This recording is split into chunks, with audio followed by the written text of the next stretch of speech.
तो हेलो भाई, आज की इस वाले वीडियो में हम BTTS एपिसोड 67 की पार्ट 2 को एक्सप्लेन करने वाला हूँ। और अगर आप सभी ने पिछले वाले पार्ट नहीं देखे हो तो जाकर के जरूर से देख लेना। मैं लिंक वीडियो को डिस्क्रिप्शन में दे दिया हूँ। और ये वीडियो काफी ज्यादा इंटरेस्टिंग होने वाली है, तो वीडियो को जरूर से लाइक कर देना है। और चैनल पर नए परिवार है तो चैनल को भी जरूर से सब्सक्राइब कर देना है। तो चलिए बिना बकवास किए बढ़ते वीडियो की तरफ। और जैसा की हमने पिछले एपिसोड में देखा था की साउया ने लिटिल फेरी डॉक्टर से कहा था की मैं तुम्हें इस पॉइजनस बॉडी पर कंट्रोल करना सिखा सकता हूँ। और जब तुम इस पॉइजनस बॉडी पर कंट्रोल करना सीख जाओगी तो तब के वक्त कोई भी तुम्हें छूने से मारा नहीं जाएगा। और फिर तुम अपने पॉइजन को जैसे चाहो वैसे यूज कर पाओगी। जिस पर लिटिल फेरी डॉक्टर हैरान होकर साउयन से पूछती है क्या यह सच में हो सकता है। जिस पर साउयन कहता है कि हाँ यह सच में हो सकता है और तुम्हें मुझ पर यकीन करना ही होगा, क्योंकि साउयन के लिए मास्टर याओलाओ ने पॉइजनस बॉडी को ठीक करने का इलाज और मेथड साउयन के स्टोरेज रूम में रख चुके थे। मगर इस मेथड को कम्प्लीट करने के लिए बहुत सारे रेयर मेडिसिनल इंग्रेडिएंट चाहिए थे। और इसमें 3 तरह की हेवनली फ्लेम भी चाहिए थी। और वो तीनों तरह की हेवनली फ्लेम साउयन के पास पहले से ही है। और वो तीनों तरह की फ्लेम जो कि green lotus core flame, fallen heart flame और मास्टर याओलाओ के दी हुई बोन चिलिंग फ्लेम। और लिटिल फेरी डॉक्टर साउयन की सारी बातें सुनकर के काफी ज्यादा खुश हो जाती है। और लिटिल फेरी डॉक्टर काफी प्यारी लुक्स के साथ साउयन की तरफ देख रही थी। और फिर little fairy doctor queen Medusa के बॉडी से अपने सिर्फ एक ही इशारे से अपना वो पॉइजन क्वीन मेडुसा के बॉडी से बाहर निकाल लेती है। और जब little fairy doctor queen Medusa के बॉडी से लिटिल पॉइजन बाहर निकाल लेती है तो queen Medusa little fairy doctor को सुनाते हुए कहती है तुम्हें यह करने की जरूरत नहीं थी, वैसे भी मैं इस पॉइजन को अपने बॉडी से निकाल सकती थी। और फिर little fairy doctor queen Medusa की सारी बातें इग्नोर करते हुए सीधा साउयन से कहती है अगर तुम मेरे इस पॉइजनस बॉडी को कंट्रोल करने में मेरी मदद करोगे तो मैं रीनो एम्पायर्स की बड़ी आर्मी को वापस भेज दूंगी। और वैसे भी इस वार को स्टार्ट करने का मेरा मकसद ही इस पॉइजनस बॉडी को कंट्रोल करने का मेथड हासिल करना था। और फिर queen Medusa little fairy doctor से कहती है कि तुम्हारी वजह से जामा एम्पायर और स्नेफीफुल रेस के लोगों को काफी ज्यादा नुकसान हुआ है और तुम चाहती हो कि ये सब इतने आसानी से हल हो जाए। जिस पर little fairy doctor queen Medusa से कहती है कि तुम पागल ना बनो। अगर मैंने च्यूइन एम्पायर और बाकी के एम्पायर्स की आर्मियों को अगर मैंने फाइट का ऑर्डर दे दिया तो जामा एम्पायर और स्नेफीफुल रेस के लोग सारे मारे जाएंगे। जिस पर मेडुसा कहती है कि आखिर तुम ट्राई क्यों नहीं कर लेती, आखिर मैं भी देखूं कि हम में से कौन स्ट्रॉन्ग है और कौन वीक है। और इससे पहले queen Medusa little fairy doctor पर फिर से अटैक कर पाती, लेकिन उससे पहले साउयन मेडुसा को संभाल लेता है और उसे अपने बाजुओं से पकड़कर रोक लेता है। और फिर साउयन कहता है कि तुम वापस आ जाओ, अगर तुम इससे फाइट करोगी तो जामा एम्पायर को भी इस वार को लड़ना होगा, जिसके वजह से जामा एम्पायर बहुत सारे एक्सपर्ट्स को खो देंगे, इसीलिए तुम शांत हो जाओ। जिस पर क्वीन मेडुसा कहती है कि मैं जानती हूँ कि ये तुम्हारी दोस्त है, मगर जो इसने स्नेफीफुल रेस के लोगों के साथ किया तो मैं क्वीन मेडुसा इन सभी का बदला फ्यूचर में उससे जरूर लूंगी। और फिर मेडुसा साउयन से कहती है कि अभी मैं इस लड़की को तुम्हारे कहने पर छोड़ रहा हूँ। और ये सुनकर के साउयन भी थोड़ा स्माइल कर देता है। और अभी के लिए लिटिल फेरी डॉक्टर ये वार साउयन और इस बड़े प्रपोजल की वजह से रोकी थी। और अभी उसके साथ ही साउयन लिटिल फेरी डॉक्टर से पूछते है कि तुमने थोड़ी देर पहले तुमने मुझे कहा था कि तुम जामा एम्पायर पर अटैक भी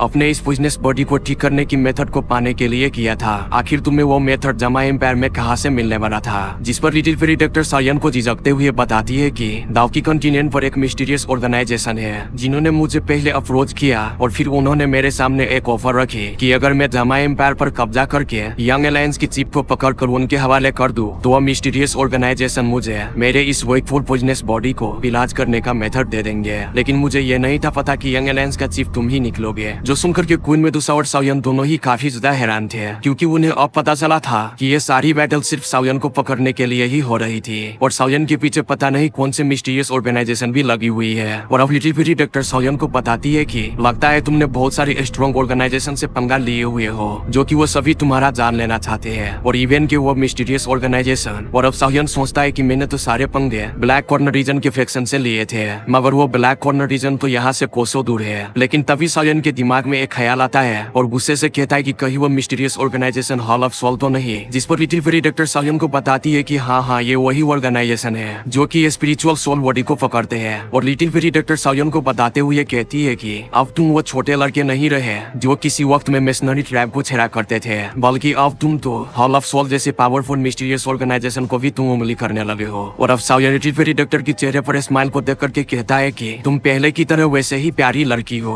और ये सुनकर के लिटिल फेरी डॉक्टर शर्मा जाती है। और फिर साउयन लिटिल फेरी डॉक्टर से पूछता है कि क्या हॉल ऑफ सोल के लोग अभी भी च्यूइन एम्पायर में मौजूद है। जिस पर लिटिल फेरी डॉक्टर कहती है कि वो सभी लोग बहुत ही ज्यादा अजीब है और उनको कोई भी आसानी से नहीं ढूंढ सकता, बल्कि उन सभी को उनके जैसे लोग ही ढूंढ सकते हैं। और अब साउयन ये सुनकर के डिसअपॉइंट हो जाता है, क्योंकि अभी साउयन का प्लान हॉल ऑफ सोल के किसी मेंबर को जिंदा पकड़कर उससे हॉल ऑफ सोल के बारे में राज उगलवाना था। और साउयन उससे अपने फादर और मास्टर याओलाओ के बारे में और उनके के लोकेशन के बारे में पूछना था। और अब लिटिल फेरी डॉक्टर कहती है कि और अब मैं अपनी इस आर्मी को वापस भेज दूंगी और अब मैं इस बैटल को यहीं पर खत्म करती हूँ। और फिर लिटिल फेरी डॉक्टर सायन से कहती है कि तुम प्लीज जल्दी से तुम मेरे इस पॉइजनस बॉडी को कंट्रोल करने में मेरी हेल्प करना, क्योंकि हो सकता है हाफ ईयर के बाद या फिर मैक्सिमम 2 इयर्स के बाद मेरी ये पॉइजनस बॉडी फट जाएगी और मैं मारी जाऊंगी। और वैसे भी मेरे पास इतना कम टाइम नहीं बचा होता तो मैं हॉल ऑफ सोल के लोगों से उस वक्त में इस मेथड के बदले इस तरह की डील भी ना करती। और अब ये सुनकर के सायन लिटिल फेरी डॉक्टर के लिए फिक्र करने लगता है और वो लिटिल फेरी डॉक्टर से कहती है कि मैं पहले सभी मेडिसिनल इंग्रेडिएंट को इकट्ठे कर लूं तो फिर मैं तुम्हें इस पॉइजनस बॉडी को कंट्रोल करने में हेल्प करूंगा। जिस पर लिटिल फेरी डॉक्टर वहां से जाते हुए कहती है कि तो फिर ठीक है, आज रात मैं तुमसे मिलूंगी। और लिटिल फेरी डॉक्टर को यहाँ से बैटल को बंद करके जाता हुआ देख उसके काफी सारे एक्सपर्ट्स लिटिल फेरी डॉक्टर को ग्रीट करते हैं और वो कहते हैं सेट लीडर, माना कि हमारे दो जंग लेवल के एंसेस्टर सायन के हाथों हार गए हैं, मगर हमारी टोटल पावर अभी भी बहुत ही ज्यादा स्ट्रॉन्ग है और हम सभी जमा एम्पायर की डिफेंसेस लाइन को भी तोड़ने की हिम्मत रखते हैं। इस पर लिटिल फेरी डॉक्टर अपने तीनों एम्पायर्स की आर्मी और एक्सपर्ट्स को कहती है,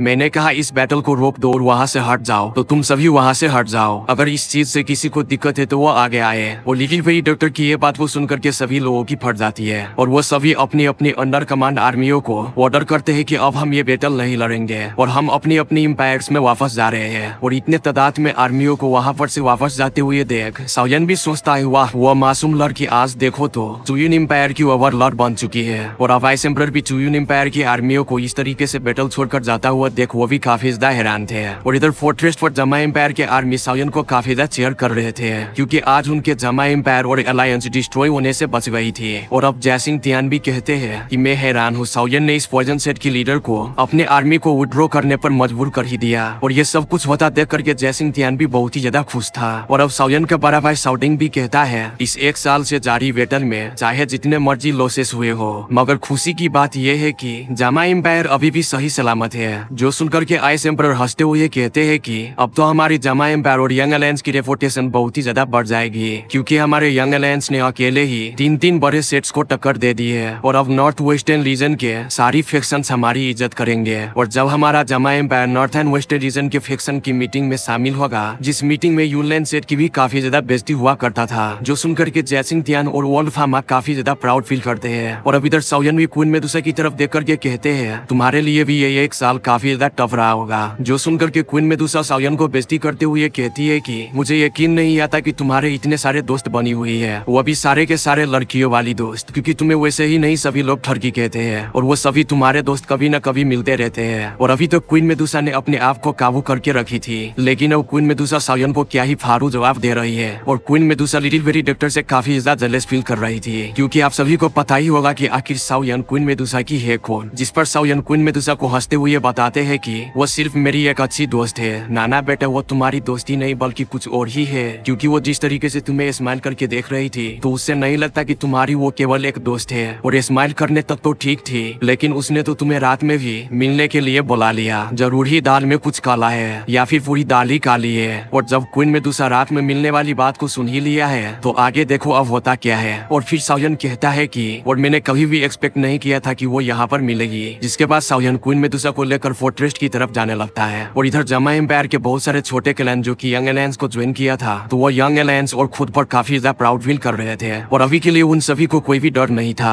अगर वो तीनों के एम्पायर्स उन पर दोबारा हमला कर दे, जिस पर उन सभी को यकीन था कि सायन उन सभी को फिर से हरा देंगे। और इधर आइस एम्परर और जैसिंग तियान जो कि वो भी 1 सालों से शांत नहीं बैठे थे, तो वो दोनों भी अब एक सुख का सांस लेती है। और फिर यहाँ पर से सीन शिफ्ट होता है और हम देखते हैं एक बड़े से हॉल को, जहाँ पर सायन के साथ सभी यंग अलायंस के बड़े लोग बैठे थे। और फिर सायन आइस एम्परर से पूछता है, क्या इस 1 साल में हॉल ऑफ सोल का मेंबर यहाँ इस जामा एम्पायर में अवेयर हुआ था, क्योंकि सायन ने अपने साउ क्लैन को बचाने के लिए ही यंग अलायंस को बनाया था। जिस पर आइस एम्परर कहता है कि हॉल ऑफ सोल का कोई भी पर्सन यहाँ पर नहीं आया था। और फिर सायन सोचता है कि लगता है कि हॉल ऑफ सोल मेरे पास मौजूद दाउसी एंसेंट एम्परर जेड में बहुत ही ज्यादा इंटरेस्टेड है, मगर ये भी हो सकता है कि उनके पास कोई दूसरा मैटर हो निपटाने के लिए। मगर फिर सायन आइस एम्परर की तरफ देख करके कहते हैं, हाय लाओ, मुझे यकीन नहीं आ रहा कि आप दोहुआंग लेवल के पीक पर पहुंच चुके हो और मुझे लगता है कि आप जल्द ही दोजोंग लेवल की ब्रेक थ्रू कर ही लोगे। जिस पर आइस एम्परर निराश होते हुए कहते हैं कि सायन भाला ये इतने आसान कैसे हो सकता है, तुमने नहीं देखा कि जैसिंग तियान भी, मगर वो अभी तक उसी स्टेज पर लटका हुआ है और वो आज तक अपनी दोजोंग लेवल को ब्रेक थ्रू नहीं कर पाया। जिस पर सायन आइस एम्परर से कहता है कि आप टेंशन मत करो, आप अपने आप पर कॉन्फिडेंस रखो तो आप जरूर ही एक न एक दिन अपने लेवल को ब्रेक थ्रू कर ही लोगे। और फिर साउयन यंग अलायंस के बारे में अपनी बिग ब्रदर साउडिंग से पूछता है, जिस पर साउडिंग साउयन को बताता है कि अभी के लिए जमा एम्पायर की टेरिटरी भी बढ़ चुकी है और जमा एम्पायर की हर सिटी में हमारे यंग अलायंस की पर्सन्स है और तो और हमारे यंग अलायंस की बहुत सारे इंडस्ट्री और उनके ब्रांचेस पूरे जमा एम्पायर में फैल चुके हैं। जिस पर साउयन हंसकर कहता है, तो अच्छा अब मेरा यंग अलायंस अब पास्ट के उस यूनलैंड सेट से भी बड़ा हो चुका है। और फिर साउडिंग भी मुस्कुराते हुए साउयन को बताते हैं कि और अब हमारे यंग अलायंस के पास 40 दोवांग लेवल की एक्सपर्ट्स है और दोवांग लेवल के तकरीबन 10 एक्सपर्ट्स मौजूद है। और अब हमारे यंग अलायंस ने यंग प्लेन भी बनाया है जहाँ पर यंग अलायंस के सारे टैलेंटेड बच्चों को ट्रेन किया जाएगा और फिर वो हमारे आने वाली फ्यूचर की ब्लड लाइन होगी। और साउडिंग साउयन को और भी बताते हैं कि हमारे यंग अलायंस ने माइटियर फैमिली के मदद से बहुत सारे बिजनेस हॉल भी बनाए हैं और तो और हमारे पास एक मेडिसिनल हॉल भी है जो कि हमारी यंग अलायंस को time to time medicinal piece बना करके प्रोवाइड करते रहते थे। और जो हम 1 साल तक इतने सारे लोगों का मुकाबला करते रहे थे वो सिर्फ हमारे इस मेडिसिनल हॉल की वजह से ही है, क्योंकि वो टाइम टू टाइम हमारे इंजर्ड एक्सपर्ट्स को हील करते रहते थे। और साउयन ये सब कुछ सुनकर के अपने यंग अलायंस के लिए बहुत ही ज्यादा खुश था।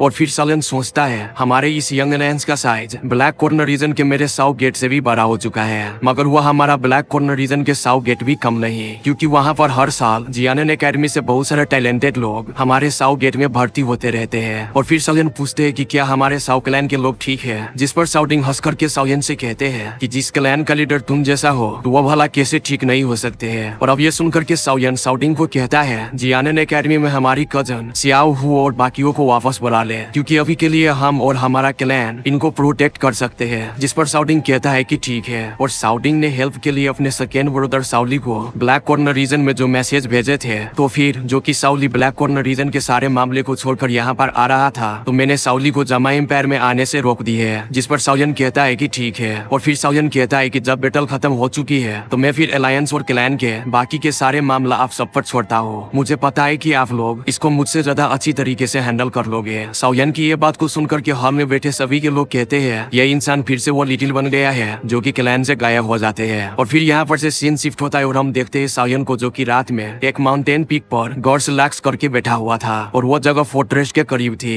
और दूसरी तरफ क्वीन मेदुसा भी वहाँ एक ट्री पर खड़ी हुई थी। और फिर मेदुसा साउयन से कहती है, वो पॉइजन सेट की लीडर यहाँ पर अभी तक नहीं आई, मतलब कि तुम्हें वो पॉइजन सेट की लीडर बेफालतू में तुम्हें यहाँ पर वेट करवा रही है। जिस पर साउयन वहाँ पर बैठे बैठे क्वीन मेदुसा की तरफ देखे बगैर ही क्वीन मेदुसा से कहते हैं, मैंने तुम्हें पहले ही कहा था कि तुम मेरे पीछे मत आना। और साउयन भी सोच रहा होगा कि लिटिल फेरी डॉक्टर ने एक गलती कर दी क्वीन मेदुसा के सामने रात में मिलने के लिए। अगर लिटिल फेरी डॉक्टर ने मुझे अकेले में बताते तो आज ये कबाब में हड्डी नहीं बनती, और जब कबाब में हड्डी बनी गई है तो मैं इसको भी झेल लेता हूँ। और फिर साउयन मेदुसा से कहती है, कहीं तुम्हें इस बात का डर तो नहीं, कहीं वो पॉइजन सेट की लीडर मुझे यहाँ पर किल कर देगी। जिस पर क्वीन मेदुसा कहती है कि किसे पता पॉइजन सेट की लीडर तुम्हें यहाँ पर अकेले देखकर तुम्हें मार दे और जमा एम्पायर पर फिर से हमला करने लग जाए, तो तब के टाइम में अकेली जमा एम्पायर को नहीं बचा पाऊंगी। और अब साउयन एक तरफ देखते हैं जहाँ पर आसमान में जहाँ पर एक व्हाइट कलर के कपड़े पहने हुए एक प्यारी लड़की साउयन के तरफ ही चल के आ रही थी। और अब लिटिल फेरी डॉक्टर को हवा में खड़ा हुआ देख करके साउयन कहता है कि फाइनली तुम यहाँ पर आ ही गई। और अब लिटिल फेरी डॉक्टर साउयन के पास आकर साउयन और क्वीन मेदुसा को देख करके सुकून से कहती है कि उन तीनों एम्पायर्स की आर्मियों को वापस भेजना मेरे लिए काफी ज्यादा मुश्किल था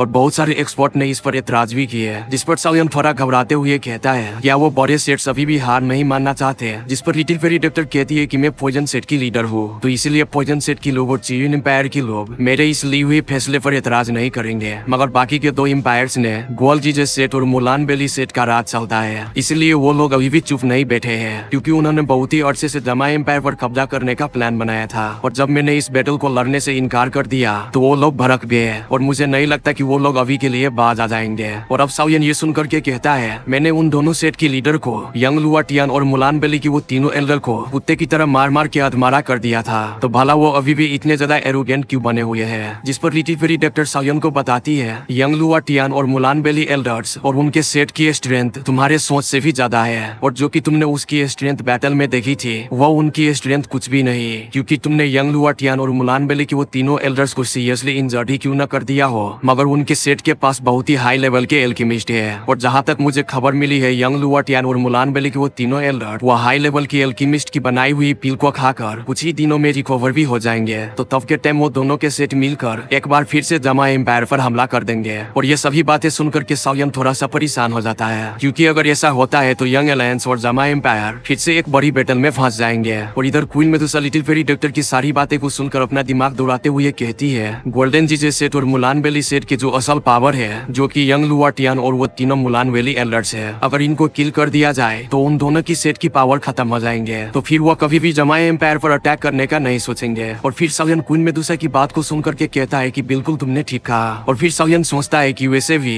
यंग लुआटियान और वो तीनों मुलान वैली एल्डर अभी के लिए वो सभी सीरियसली इंजर्ड है और ये हमारे लिए बेस्ट अपॉर्चुनिटी है कि हम जाकर के उसको अभी ही किल कर दे, वरना जामा एम्पायर को इन लोगों के वजह से आने वाले टाइम में इन सभी को बहुत ही ज्यादा मुसीबत का सामना करना पड़ेगा। और अब इसके साथ ही सालियन की नजर लिटिल फेरी डॉक्टर पर पड़ती है और फिर सालियन मुस्कुराते हुए लिटिल फेरी डॉक्टर से कहती है क्या तुमने पिछली बार चैनल को सब्सक्राइब कर दिया था? जिस पर लिटिल फेरी डॉक्टर कहती है कि हाँ मैंने कर दी थी। और फिर क्वीन मेडुसा बीच में आते हुए कहती है अच्छा हुआ जो कि तुमने चैनल को सब्सक्राइब कर दी थी, वरना मैं तुम्हें यहीं पर घेर के चैनल को सब्सक्राइब किए बगैर तुम्हें सालियन के साथ इलू इलू करने नहीं देती। और मेडुसा कहती है कि अगर तुम सभी ने वीडियो देखी ली है तो वीडियो को भी जरूर से ही लाइक कर देना। और तब तक मैं चली अपने सब्सक्राइबर के साथ चैट करने के लिए, तब तक तुम इस पॉइजन गर्ल की पॉइजन को चाटो। जिस पर पॉइजन गर्ल भी कहती है कि हाँ मैं चला चटाने के लिए। अब ये बेशर्मों में पॉइजन की बात कर रही थी, किसी और चीज के बारे में मत समझ जाना। और तब तक आप समझने में लोगों फिलहाल के लिए मैं चला।